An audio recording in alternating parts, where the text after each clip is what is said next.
పుట్టక పుట్టినంత మాత్రాన్ని సరిపోదు. వాడు కానీ సంధ్యాది కృత్యములు లేకపోతే వాడు బ్రాహ్మణ శబ్దం తీసేయాలన్నాడు ఇక్కడ. ఈ సమయంలో నాకు గుర్తొస్తుంది, కంచి మహాస్వామి చంద్రశేఖరేంద్ర శాస్త్రి స్వామి దగ్గరికి వెళ్ళి కొందరు జెండాలు పట్టుకుని వెళ్ళారట. కాబట్టి మీరేం చేస్తున్నారండి, మన ధర్మం నుంచి మార్పులు జరిగిపోతున్నాయి, మత మార్పులు లేకపోతున్నాయి, మీరేం చేస్తున్నారండి అన్నాడు. ముందు కూర్చోబెట్టి, బాబు నీ పేరేమిటండి అని చెప్పాడు.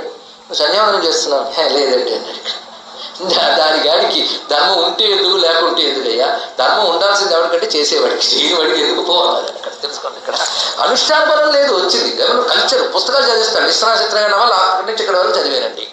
రామాయణ ఇష్టమైన బుక్ అండి, మా లైబ్రరీలో ఉంది, ఆ లైబ్రరీలో ఉంది అది. అంతే. ఏం లాభం అండి ఇక్కడ అనుష్ఠానం లేకపోతే? సంధ్యాహీనం అశుచి నిత్యం అనర్హ సర్వకర్మసు. సంధ్యావందనం లేనటువంటి వాడు అశుచి, ఇది తెలుసుకునేవాడు అశుచి. అనర్హ సర్వకర్మసు. సంధ్యావందనం లాంటి కర్మ చేసుకునేవాడు, చెయ్యని వాడి పక్కన కూర్చుని భోజనం చేయకూడదు. అపాంతేయుడంటే వాడు తెలుసుకునేవాడు పక్కన కూర్చొని భోజనం చేయకూడదు. ఇది కూడా తెలుసుకోవాలి, ముఖ్యమైన అంశం. సంధ్యాహీనం అశుచి ద్విజ. అంతేకాదు బ్రాహ్మణ శబ్దం తీసేయాలి, వాడికి బ్రహ్మబంధువుని పేరు పెట్టాలి. పాపం పుట్టుకతో ఆ రక్తంలో పుట్టాడు కదా బ్రహ్మబంధువు అని అంటే ఇక్కడ తెలుసుకోవాలి. ఇక్కడ బ్రాహ్మణ శబ్దం లేదు. ఇప్పుడు అందరూ బంధువులే, ఏం చేస్తారు? ఇక్కడ చాలా